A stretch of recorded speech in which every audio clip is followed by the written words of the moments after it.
this video, I'll show you how you can install Steam on your PC or laptop.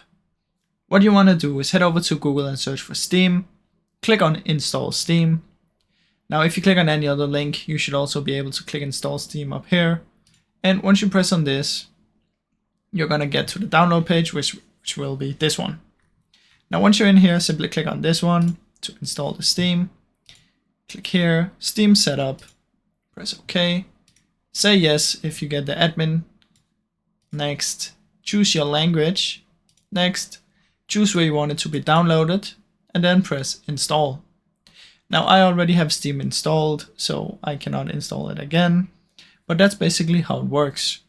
It's really simple. Just head over here, and obviously if you're on a Mac, you'll be able to press here to get the Mac version instead of the Windows version.